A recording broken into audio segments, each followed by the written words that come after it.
Welcome back, everyone. How many times have you settled for less than you deserve? How many smart, talented people do you know who never succeed? Pat Pearson is the author of Stop Self-Sabotage, and she joins us now with some tips on how to get what we rightfully deserve. Nice to have you here, Pat. Nice to be here. I was telling you in the break, we all know somebody, and I'm guilty of some of this myself. So am I. That's why I wrote the book. Why do we do it? Well, we don't intentionally do it, but we all self-sabotage. And my definition is self-sabotage is the way we limit ourselves. We say we want X, but we make sure we don't get it. And we shoot ourselves in the foot as we're trying to get our goals, you know. So that's self-sabotage, and it has to do with what we believe we deserve. Right. If we don't believe we deserve it, we won't let ourselves have it, or if we get it, we'll give it away.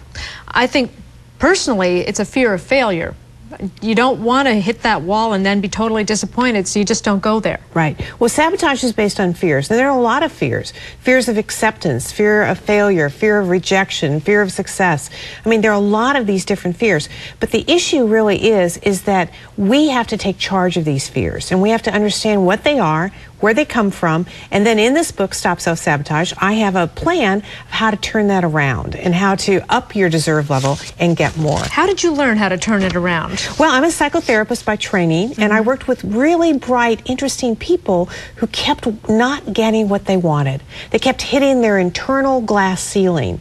And you know, self-sabotage is what we worry about in our friends. We worry if our mother is going to lose the weight before she has a heart attack. Right. If our girlfriend's ever going to find the right guy. You know, we worry about it in ourselves. Are we going to make the money we need to make for our families? So this is the stuff of our lives, you know, and many of us have a sabotage strategy. There are 5 of them that we have. And okay. So, well, you talk about self-talk is something that we really have to get a hold of, right? Yes. Yes. And start the day by going, today I can.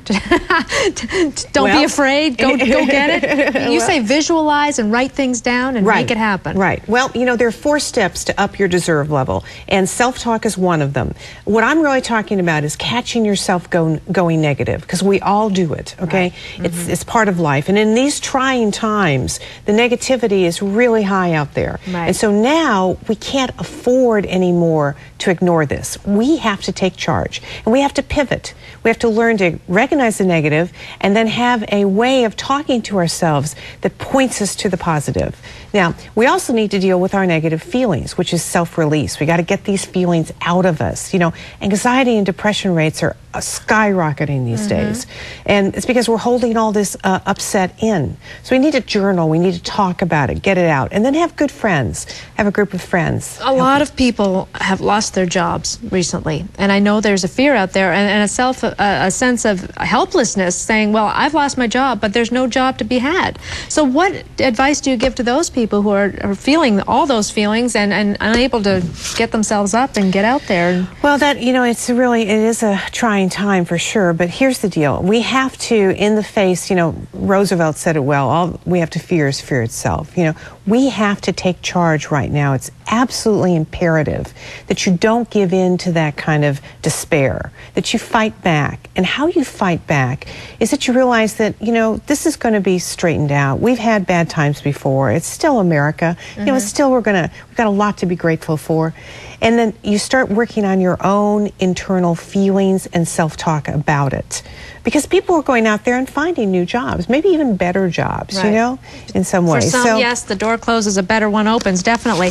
And finally, quickly, just about the weight issue. I know so many Americans are dealing with obesity right now, and it's a vicious cycle, and it's hard to get out of certain patterns. Right. Self-sabotaging for sure. Well, one of the things I talk about in there is that there are 5 different sabotage strategies. One of them is called throwing it away, and this is the Oprah Winfrey sabotage. You know, Oprah lost all her weight, and then she went on just about a couple weeks ago and talked about putting it back on. Right. Now, Oprah she said, I do this because I'm focused on other people and I don't make myself a priority. Right. So I lose the weight and then I throw it away, put put it back on. So she's working on her self-sabotage. So focus on yourself and stop looking after everybody else. The book, of course, is called Stop Self-Sabotage. Pat Pearson, thank you very much. Got some great tips in there. Hey, if you like action and adventure, you have to stick around.